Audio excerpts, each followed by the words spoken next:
So on that note, let's get into some comebacks. So the first comeback that I have on here is from an artist I don't really listen to too much. As I was going through catching up on July comebacks and debuts and stuff, I saw her name. It is Yukika, and the song is called Soul Lady, and I really like it because it's more of that city pop sound, and it reminded me so much like the first 30 seconds of Lady by Yubin, which is still totally slept on. So the music video has a lot of similarities to it, and I really like that city pop vibe. So I'll have to check out the rest of the album. I have not listened to it yet. I think that was actually the first like interaction I even had with her music, because I saw on YouTube, you know how they're always like suggesting more stuff for you to watch.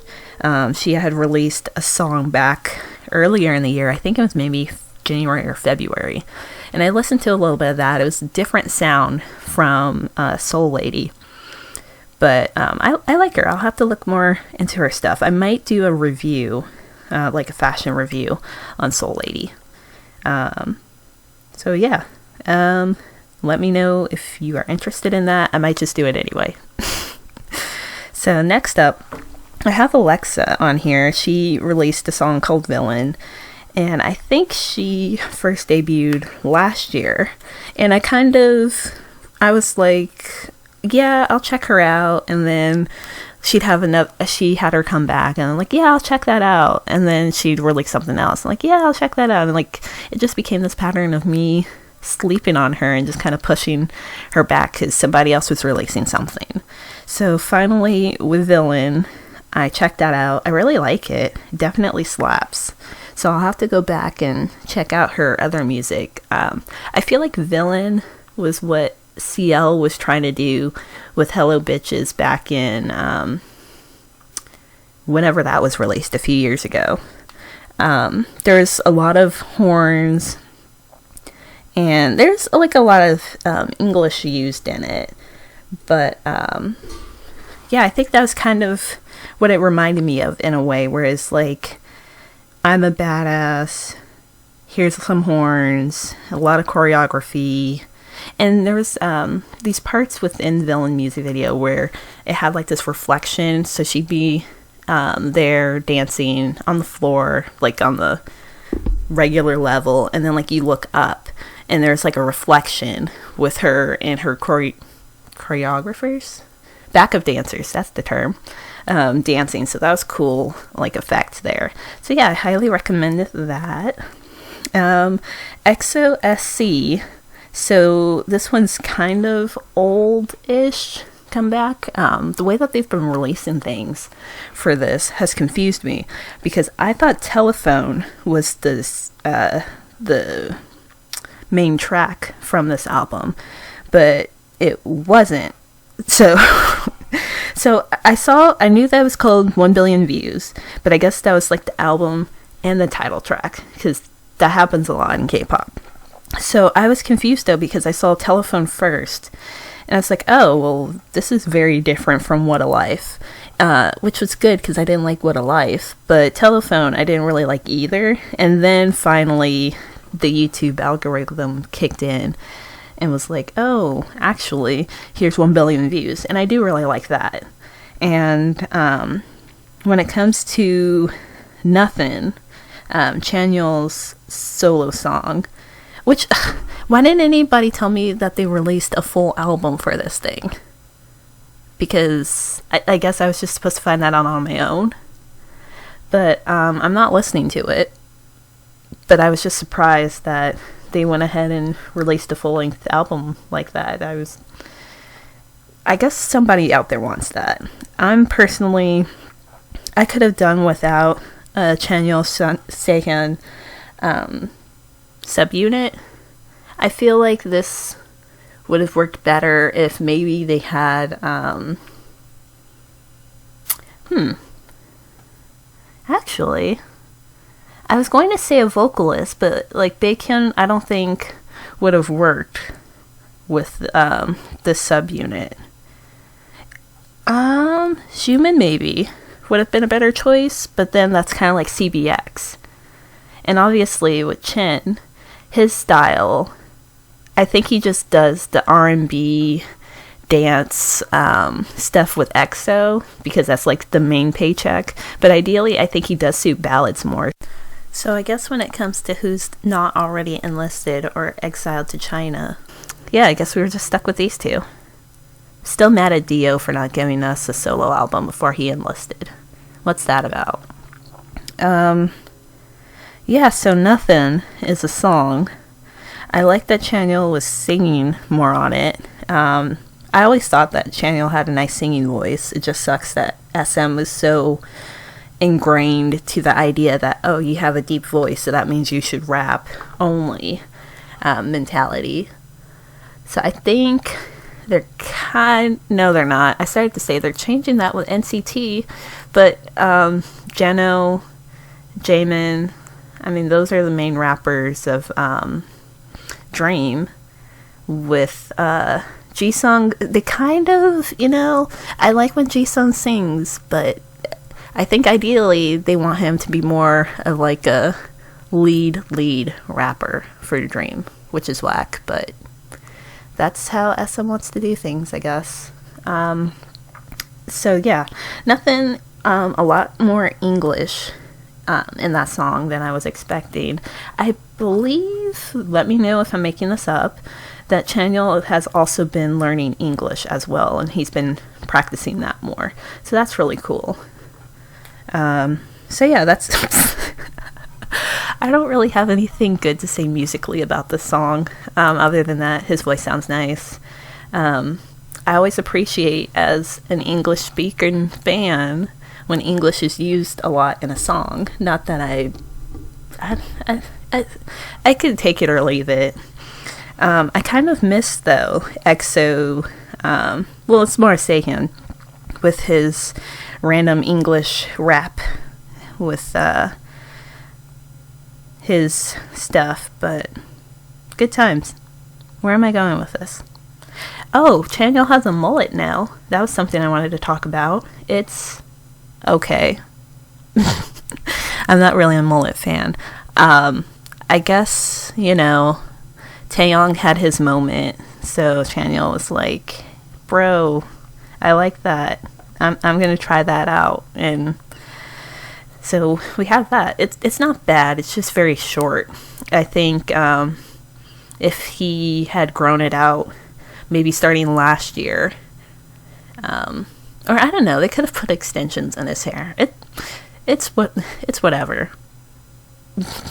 My favorite hair colors / style on Chanyeol's more of the shorter hair, either black, gray, or I liked his red hair too, actually. So yeah, nothing overall leaves me feeling nothing.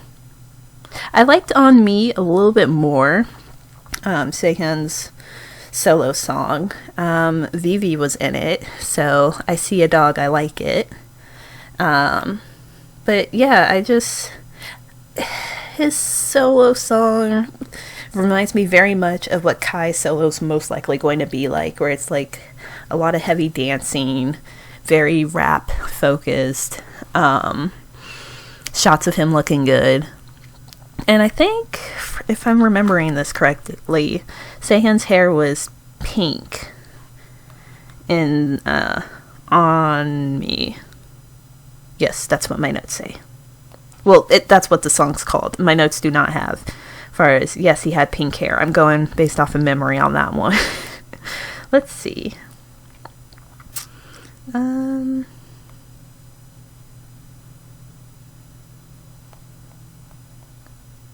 Yeah, it looks like from the thumbnail here, I'll just click on the video. Hopefully this isn't loud. And kind of looking at how this is filmed too, again. Oh, let me turn that down.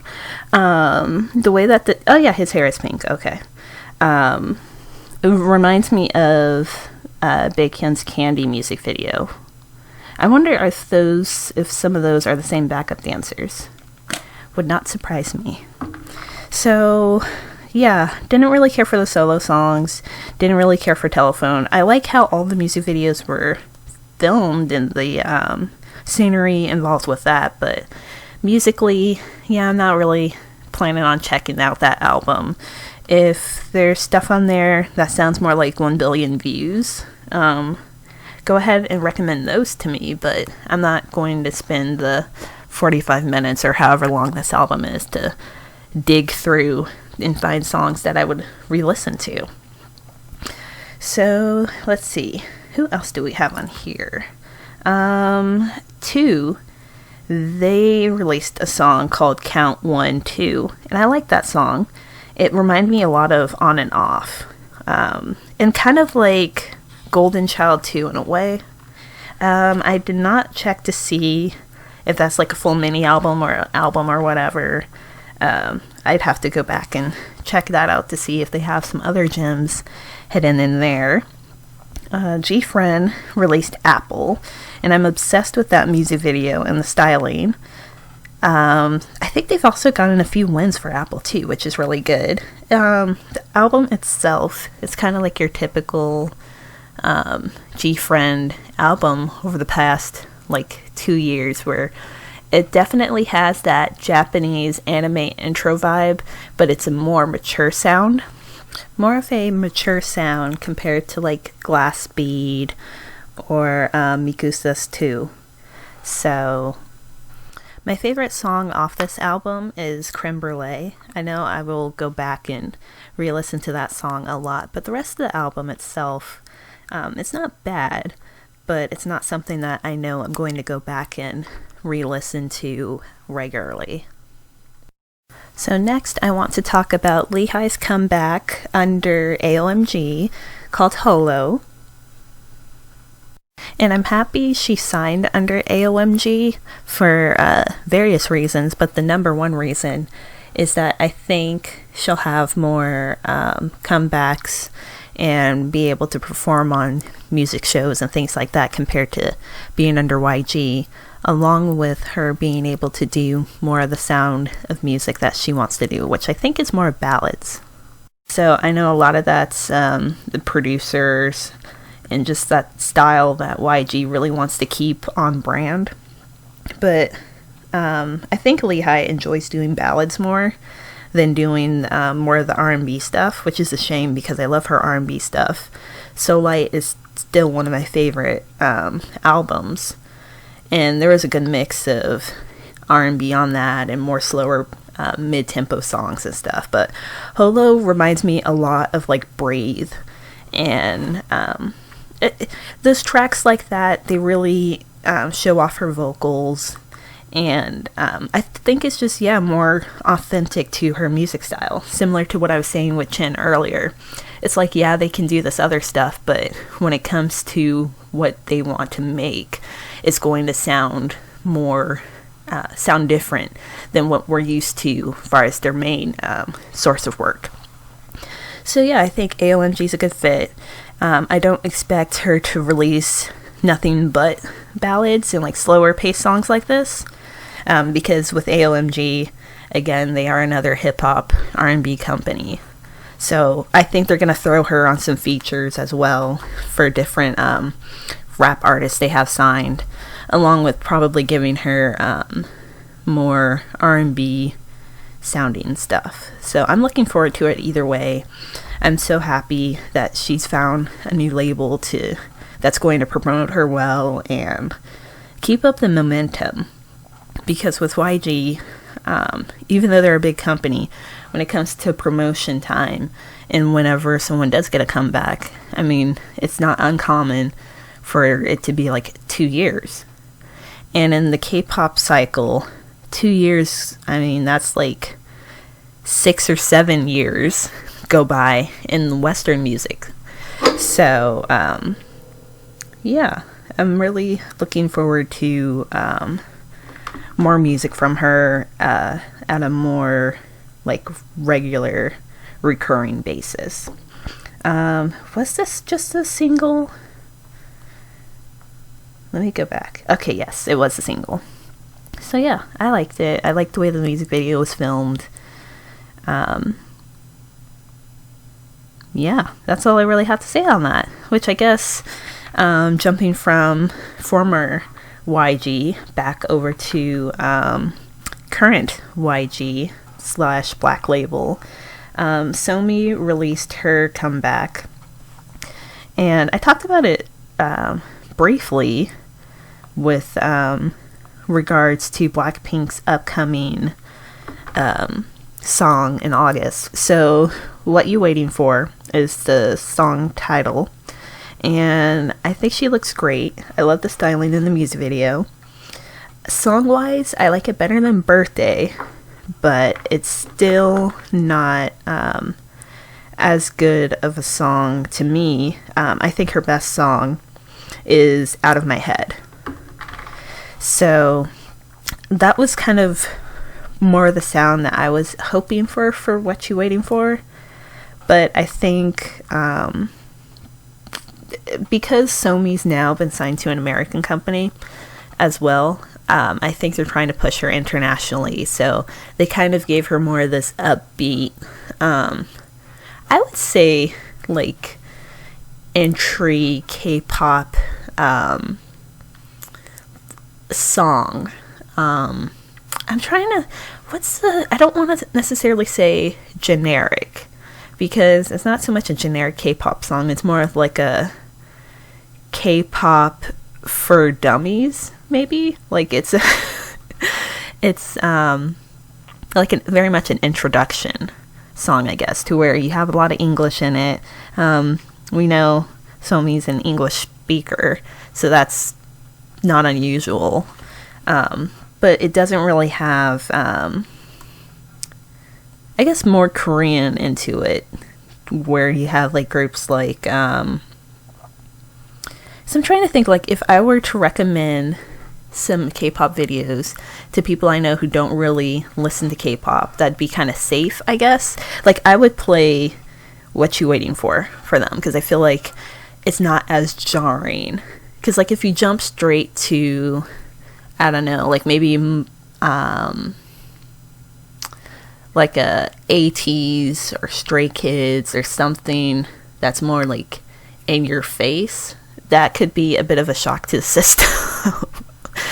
Like, that would have to be someone already familiar to, like, I guess, like, East Asian culture, whether that's, like, anime or, like, Chinese media. Or, I don't know, maybe I'm wrong. Maybe you could just go ahead, start strong with, like, one of those songs, or, like, play, like, Monsta X Trespass or something, and they'd be cool with it. One of my friends I sent a video of, it was Call Me Baby by EXO, which I think is a pretty safe first introduction to K-pop song.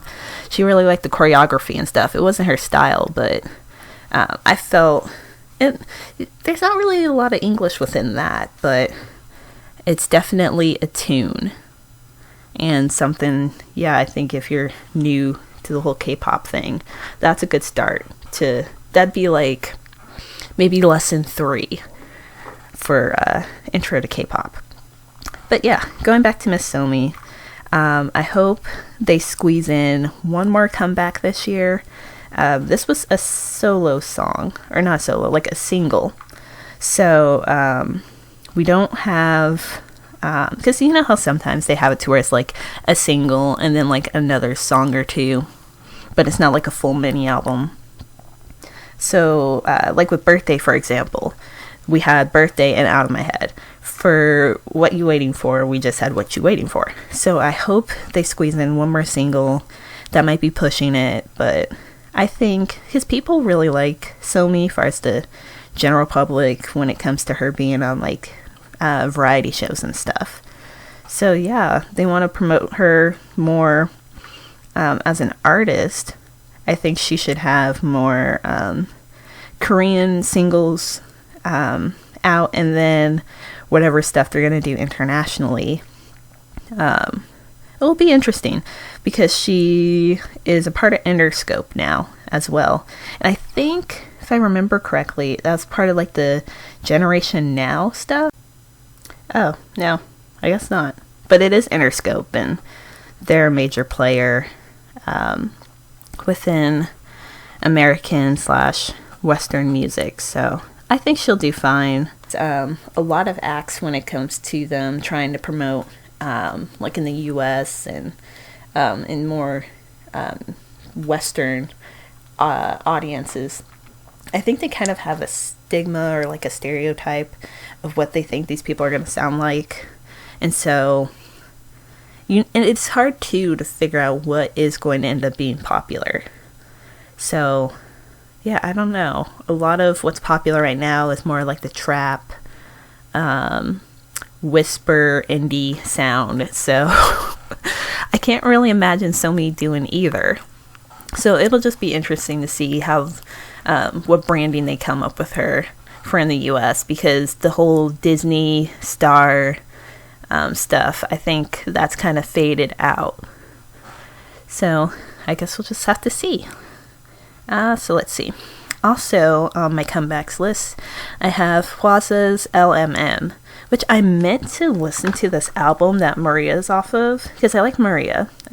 I think I talked about that in my June top 10 best worst post, but I haven't gone back to listen to the rest of that album.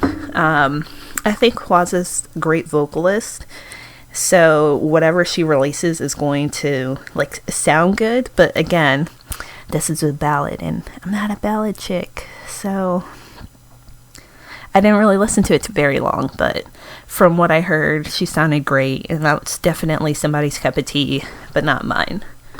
So, on to the next one. We have DJ Ho and Soyeon. So, DJ Ho, for y'all who don't know, is Miss Hyoyeon from Girls' Generation. Her kind of like solo project stuff. And for dessert, it was a song. I don't know. That stuff reminds me a lot of the, who's the guy that did, what is that song called? I can't think of anybody's names right now. Around. Who did that song? Hitchhiker. Yeah, DJ Ho's stuff reminds me a lot of like Hitchhiker, where it's like a lot of lasers, like you just stepped into a Star Wars fight. So yeah, not really my style, but dessert I feel like would sound really good in the club.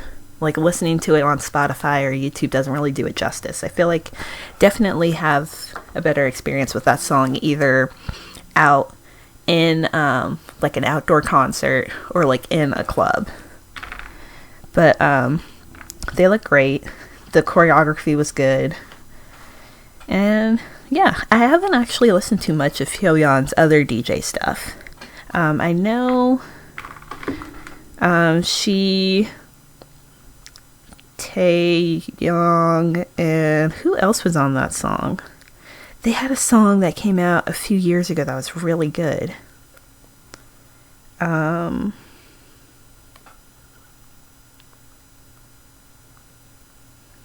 Let's see. Maybe it'll pop up on Taeyong stuff. It was like an SM station.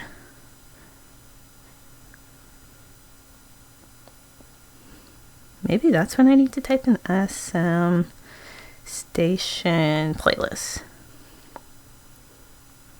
Oh yeah, kind of a short segue while I'm looking into this. End of the Day orchestra version is out. I haven't heard it yet because I feel like I'm just gonna bawl, but I'm really happy to hear that the proceeds from that are gonna go towards the Shiny Foundation. So I think that was a very good move on SM's part, because it's like if you're still going to try to profit off of Jonghyun, it needs to be done in like a meaningful way. Why can't I find the song? I'm going to come across it like later on after I've recorded this, and I'm going to be salty. What's that song called?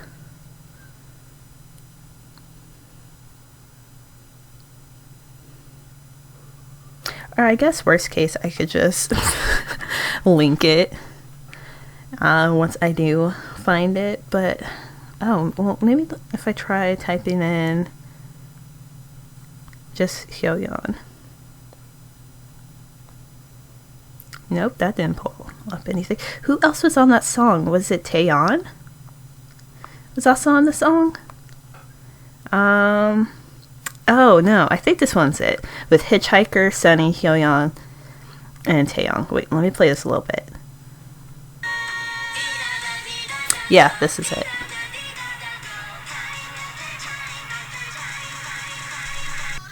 Yeah, I remember when they released that song. I really liked it, but I never listened to it. Okay, I guess I don't have it saved. But yeah, I really liked that song. And maybe that helped inspire DJ Ho. But yeah, I don't know. Maybe I'll probably revisit Dessert because, as I said already, I think that's something that sounds better either in a concert, like an outdoor EDM festival, or in the club, because their speakers are different and things sometimes just sound different. Like I remember the first time I heard So What by BTS, just like on Spotify, I was kind of like, I don't really know. And then when I went to go see the BTS concert for, was it Speak Yourself, back last year, the live version of it sounds completely different. And I don't know if it's like the bass and stuff. I was like, oh yeah, I really like this song. And I felt like I had completely forgot that I've already heard the song, but I didn't like it as much, the studio version, as like the live version. So I don't know if, maybe I just have crappy headphones. That's what it boils down to. And speakers. So let's see. Last up on my comebacks list, there's actually a few more artists that are squeezing in some July comebacks. So for next podcast, I think I'll just talk about them at that point. Because like, oh, actually, I forgot Daniel and Simon Dominic, they have a pre-release song. And I don't know if it's out yet. It says on my notes here, July 27th. Let's see. Might be early. If it's out, I'm going to pause this and listen to it, though, and then give y'all my instant reaction, I guess. My live reaction. Ashley reacts. No, I don't think it's out yet. I guess it's too early. So tomorrow, I'll go ahead and check it out, make some notes, and then next podcast, I will fill y'all in on that. But anyway, Irene and Seulgi, Naughty. That song goes. I'm a very big fan of that song. I saw Soulbeat. They had an article. I didn't read it because just from the headlines, I was like, that's a bad/dumb take. So I'm not even bothering with it. But they were saying that Monster was a massive disappointment. And I think, well, first off, I love Monster. I love that they were giving us Dreamcatcher, Goth Girlfriend vibes. But it was definitely a different sound than I think a lot of people were expecting. I think a lot of people thought Seulgi and Irene's debut song for the subunit was going to sound more like Naughty. And Naughty is a really good song. I really like it. It's got that house vibe to it. I like that it was also shot in black and white. Because similar to EXO-SC, I don't know, because like, if you've been an SM group follower, like if you've watched their stuff, you can see every few months or so within groups or like a soloist releasing music that they just incorporate trends and they continue those trends for a little bit and then they kind of change things based on how well that does or doesn't do. So an example of this, one of my favorite examples was back in 2015 when FX and SHINee released, SHINee releasing View, and FX releasing Four Walls. Prior to those songs, SM didn't really have too many like house songs like that, and they just really hopped on the trend. And after those two groups' songs did well, they continued on with like EXO in 2016 releasing Artificial Love, which had more of that sound. Lucky One also kind of had that same vibe too. Wait, was Lucky One, was that also 2016? Anyway, y'all know the song. If not, you should look it up on YouTube. It's a good song. So they just really like went in on that, and then like everybody had a song that was like a house song. Tropical House, that was an interesting trend in K-pop. It's still kind of around, but not as much as like between 2015 to about 2017. I think the only group that really heavily relies on that still is Card, which good for them, I guess. Anyway, going back to Red Velvet, I really like Naughty, and I thought they were going to go with more of promoting that on live stages. I think they're promoting it for like a week or something like that, and then like it doesn't look like they're going to promote it as long as they did for Monster. And I know they got at least one win for Monster, which is good. I don't know if I'd say I would have preferred Naughty as the subunit debut song versus Monster. Musically, as far as which song I'm going to go back to more, it will be Naughty. But I thought Monster, that was a really good debut. It was different. I like that they didn't necessarily give us what a typical Red Velvet song. So I like that. I like that it was jarring and like female horror aspect to it. So I don't know. Nothing against Seulgi, but that was just a terrible take as far as Monster. And I saw, because on the corner of their site, you can see comments of other articles that people have like recently read or whatever. And they had something about NCT 127's Limitless being, well, I don't remember the exact word they used, but I'm going to paraphrase and say like lackluster.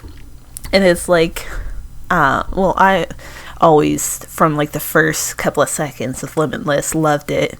So, but someone's comment on there was something like, do y'all ever look back on your previous articles and just laugh at how wrong you were at predicting things? That just sent me. But yeah, I did not read what they had to say about Monster because I think it was a great song. I look forward to more Red Velvet subunits in the future.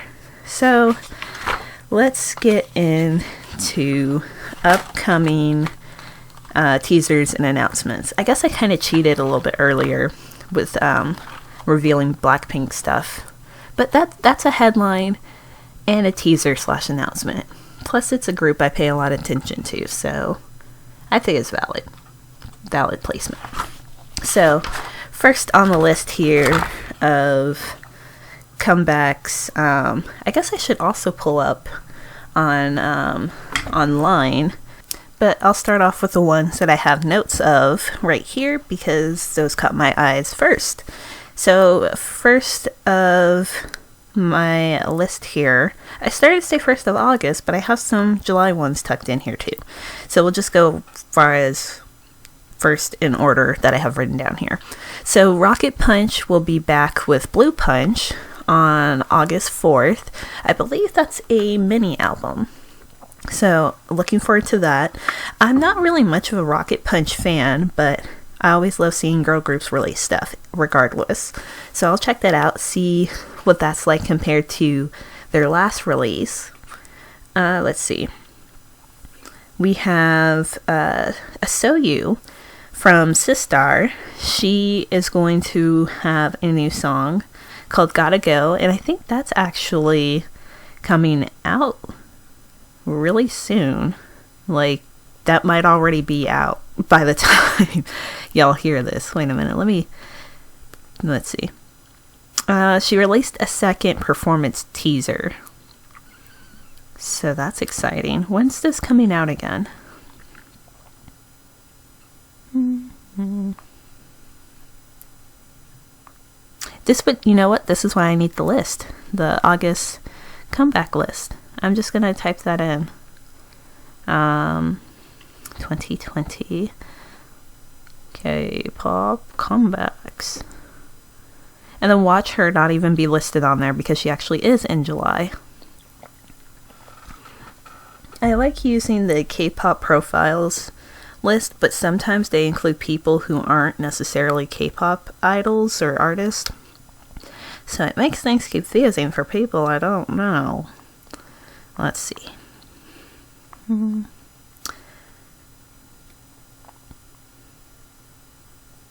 Oh, okay, it's on the 28th. So I'm really excited about that. I really liked All Night, I believe was the song, her last solo release that she, the most recent of hers, not including OSTs. Oh, wow. No, All Night was in 2018. What? She released other stuff that I missed? What? I gotta go back? Ooh, this is gonna be fun. Some of these look like ballads. I could just tell from the album art. Huh. I can't believe All Night was 2 years ago. That's crazy. So yeah, Gotta Go is coming out on the 28th. I guess since I have this list pulled up, I'll just go ahead and read off. So today is the 26th. I don't know if any of these people are going to have any interest to us. But I guess I'll just start off from here. So July 26th, Songjian, they have a comeback. Boyhood, they have a solo debut today. I'm not familiar with them. That sounds like some remaining Produce X1 guys. Let's see, who else is on here? For July 27th, Dojun from Highlight. He has his solo debut with Daybreak. Kang Daniel and Simon Dominic have the pre-release called Waves. Really looking forward to that. And then on to July 28th, So You, Gotta Go. That's a comeback. Ravi from VIX has his song. I guess it's his song. I'm kind of behind on this T.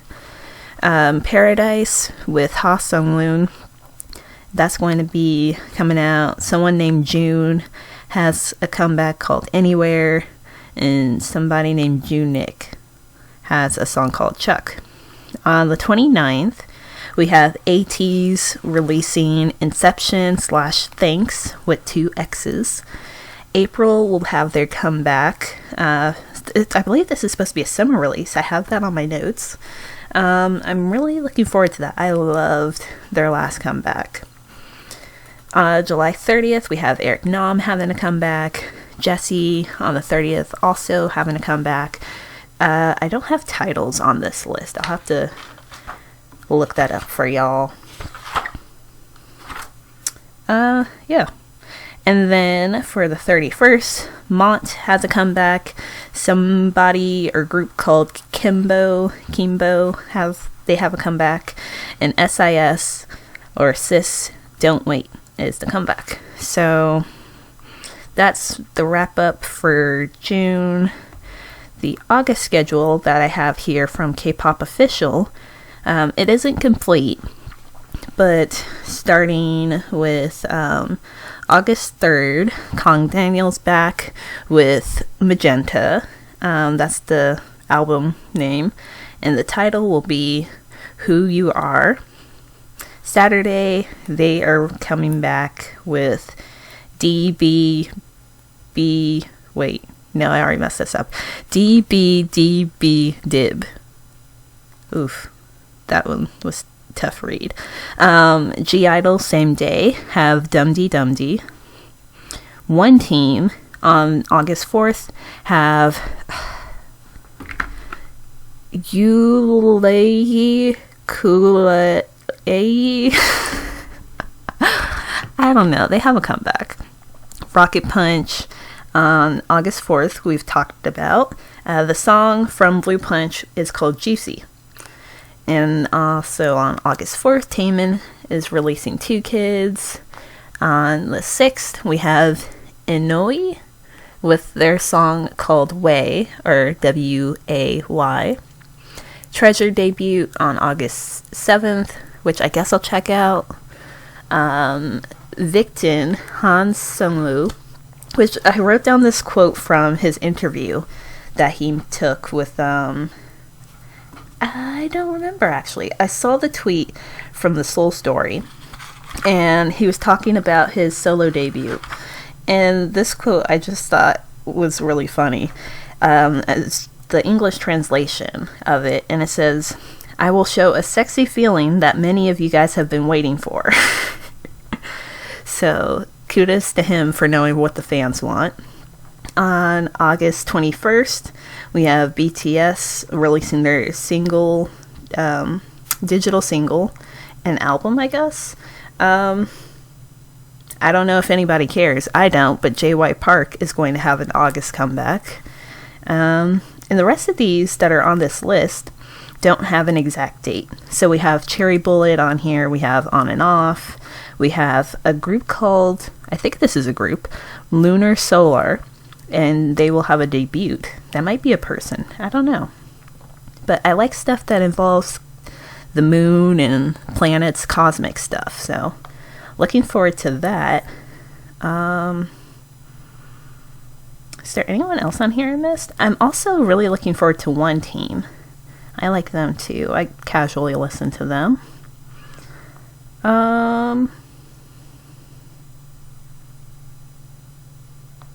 Is that it? I'm curious to what On and Off is going to release. I feel like I haven't loved an On and Off song in a while. I kind of miss them. I very much miss Cherry Bullet as well. Looking forward to whatever that's going to be. Oh, okay, they have further down here on this. Let's see. J Planet Entertainment announces a 4-member girl group, Lunar Solar, who will debut in August of 2020. So on that note, I want to talk about what's upcoming for Ash Talks K-Pop blog.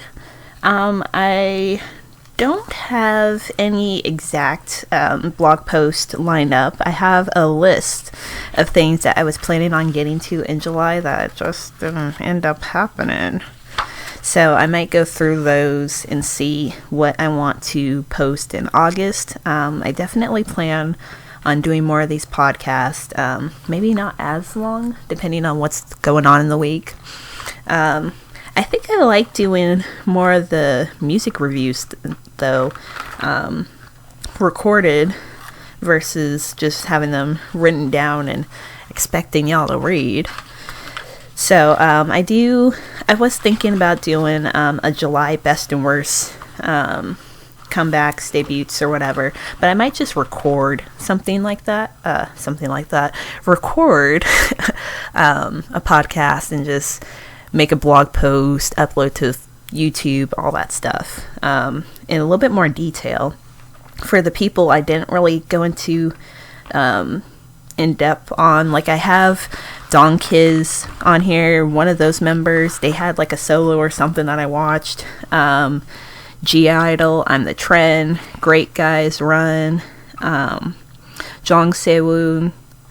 So I might talk about those either next podcast or make I guess if I make the July best worst podcast, that will be the next podcast, or the one that's just like this last week of July podcast. I don't know. I guess y'all will just have to come back and see what I came up with. Oh, actually, I do have one more thing to talk about, news-wise. So a few weeks ago, MBC, they released, I guess, article, statement, whatever you want to call it, talking about they're in talks on how to film ISAC. So that's the Idol Olympics that they've been doing, like every year in K-pop for forever, it seems like. So I saw some people suggesting that they should just do esports, people playing Mario Kart. Like, I'd watch this stuff. I don't know, I think that sounds like fun. So plus with the Chosuk, they usually have a lot of stuff recorded anyway and lined up, so I would think that'd be pretty easy to have set up, far as just idols playing video games. Why not? Some of them are on Twitch and streaming, so yeah, just do that for ISAC. Problem solved. Otherwise, I guess they could get small groups of idols and record them at different areas, but I don't know, it'll be interesting to see what MBC comes up with. But yeah, on that note, I guess we've reached the end of the first episode of the Ash Talks K-pop podcast. So I just want to thank you all for listening, and if you have any comments, questions, concerns, send them to me via my social media accounts, which I will have listed below. I hope you all take care, stay safe, wear your mask, wash your hands, and all that jazz, and I will talk to you guys later. Bye!